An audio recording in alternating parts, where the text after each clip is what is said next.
अब तक आपने देखा कि सूरज अपने लास्ट पैसेंजर को उसके घर छोड़ तो देता है, पर उस पैसेंजर की पोटली सूरज के कैब में छूट जाती है, जिसे वो लौटाने उसके घर के अंदर जाता है। तो क्या सूरज के साथ कुछ बुरा होने वाला है? क्या सूरज किसी आत्मा का शिकार होने वाला है? जानने के लिए देखिए द लास्ट पैसेंजर का ये पार्ट। अरे मैडम जी, मैं हूँ कैब ड्राइवर। आपकी पोटली गाड़ी में छूट गई थी, वो लौटाने आया हूँ।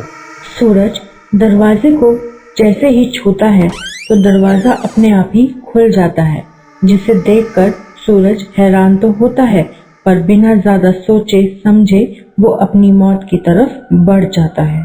अरे वाह, दरवाजा भी लॉक नहीं था और मैं यहाँ कब से टाइम पास कर रहा था बेल बजा बजा के।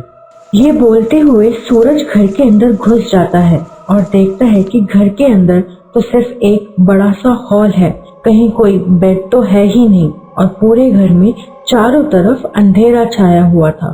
बस हल्की सी रोशनी आ रही थी, वो भी ऊपर लगे बल्ब से। अरे ये क्या, यहाँ तो सिर्फ एक हॉल है और कुछ दिख भी नहीं रहा, चारों तरफ अंधेरा ही अंधेरा है। कहाँ मुसीबत में फंस गया मैं। तभी सूरज की नजर हॉल से नीचे की तरफ जा रही बेसमेंट पे पड़ती है, जहाँ से हल्की सी रोशनी आ रही होती है। वहाँ से रोशनी आ रही है? मैडम वहाँ होंगी, अभी जाकर उनको पोटली दे आता हूँ मैं। सूरज जितनी आसानी से उस औरत को पोटली देकर अपने दोस्त ऋत्विक के पास जाने के सपने देख रहा था, वो लम्हा उसके लिए आखिरी लम्हा बन जाएगा, ऐसा उसने सोचा ना था। सूरज बेसमेंट के गेट के पास पहुंच जाता है और धीरे धीरे नीचे चला जाता है। मैडम जी, कहाँ हो आप? आप अपनी पोटली गाड़ी में छोड़ आए थे, आकर ले लीजिए। मैडम जी, कहाँ हो आप? अरे कोई है भी यहाँ? ये मैं अपना टाइम खराब करता रहूं? सूरज बेसमेंट में जैसे ही घुसता है उसे अजीबोगरीब चीजें दिखती हैं, जैसे सफेद कपड़े, इंसानों की हड्डी जैसे स्टैच्यूज। लेकिन सूरज की नजर एक चीज पर जाके अटक जाती है और वो होती है एक टेबल, जिसपे खून से सनी चाकू रखी थी और कुछ मांस के टुकड़े, मानो किसी ने अभी अभी किसी को उस चाकू से मार डाला हो। सूरज को शुरुआत में ये सारी चीजें अजीब तो लगती है, लेकिन वो सब कुछ इग्नोर करते हुए रूम के अंदर जाता है, पर बेसमेंट में उसे कोई दिखता नहीं है। मैडम जी, आपकी पोटली मेरी गाड़ी में रह गई थी, कहाँ है आप? आकर ले लीजिए, मुझे लेट हो रहा है। सूरज के इतना बोलते ही अचानक से एक गाना बजने लगता है। ये वही गाना होता है जो सूरज कुछ देर पहले कैब में गा रहा था। ये गाना सुनते ही सूरज चौंक जाता है। अरे, ये गाना तो कुछ देर पहले मैं कैब में गा रहा था, पर उस टाइम तो ये औरत मेरी कैब में थी नहीं। शायद मैं ज्यादा ही सोच रहा हूँ। आजकल ये गाना इतना फेमस है कि हर किसी को पसंद है। सूरज को कई सिग्नल्स मिले, लेकिन हर सिग्नल को वो अपना वहम समझकर नजरअंदाज करता गया, जिसकी उसे बहुत बड़ी कीमत चुकानी पड़ी। इन सब के बीच सूरज को बेसमेंट में थोड़ी दूर से एक अजीब सी आवाज आती है। वो समझ जाता है कि मैडम, जो असल में एक डायन थी, वो बेसमेंट में ही है। सूरज आवाज जिधर से आई थी उस तरफ आगे बढ़ता है। मैडम। सूरज जब बेसमेंट के बिल्कुल अंदर चला जाता है तो उसे कुछ भी दिखना बंद हो जाता है, क्योंकि बेसमेंट में काफी अंधेरा होता है, पर एक गंदी सी बदबू उसे जरूर आती है।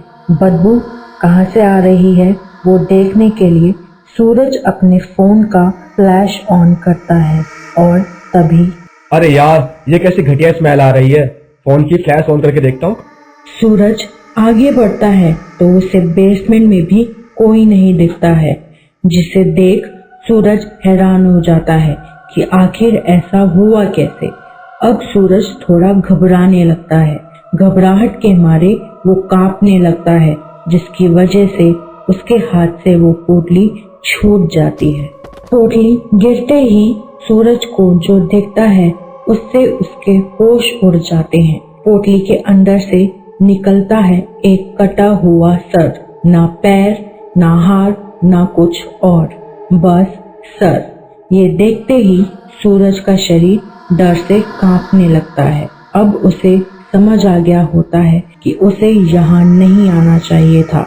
यहाँ आकर उसने बहुत बड़ी गलती कर दी है। ये सब देख सूरज अपनी जान बचाकर भागने की कोशिश कर ही रहा होता है कि तभी उसके पीठ पर किसी का हाथ पड़ता है और जब वो हिम्मत जुटाकर पीछे मुड़ता है तो उसका सामना होता है उस कलयुगी चुड़ैल से। उसे देखते ही सूरज जोर जोर से चिल्लाने लगता है, बचाओ बचाओ, कोई है, बचाओ। सूरज चिल्ला ही रहा होता है, तभी वो चुड़ैल उससे बोलती है, अरे भैया, घबरा क्यों रहे हो? लाओ मेरी पोटली लाओ, यही लौटाने आए थे ना।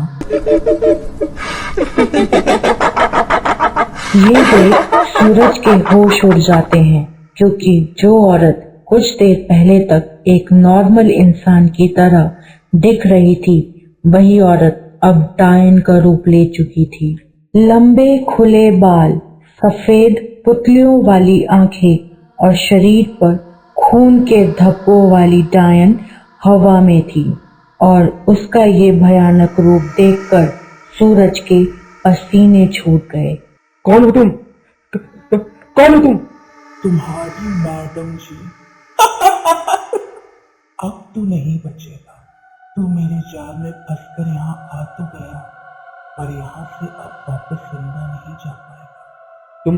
तुम क्या चाहती हो मुझसे? मैंने तुम्हारा क्या बिगाड़ा है? तुम मुझे छोड़ दो प्लीज। इसके जवाब में डायन बोलती है, मैं हर हफ्ते अपना एक शिकार ढूंढती हूँ, तो इस हफ्ते का शिकार तू है। सूरज जब पीछे मुड़कर देखता है तो उसे ऐसी कोई भी जगह नहीं दिखती है जहाँ से वो अपनी जान बचाकर भागे। घबराहट के मारे वो कुछ बोलता उससे पहले डायन ने उसे हवा में उठाया और महज कुछ सेकंड्स में उसके शरीर के चीथड़े कर दिए, जिसके बाद ना तो सूरज किसी को मिला और ना ही सूरज तक कोई पहुंच पाया। बाकी लाशों के बीच सूरज भी महज एक लाश बनकर रह गया। अगर कुछ रह गया तो वो उस डायन का साया जो अपने अगले शिकार ढूंढने की ओर निकल चुकी थी। इधर सूरज का दोस्त ऋत्विक उसे लगातार कॉल कर रहा होता है। ऐसी ही डरावनी कहानियों के लिए जुड़े रहें कहानी कैसल के साथ।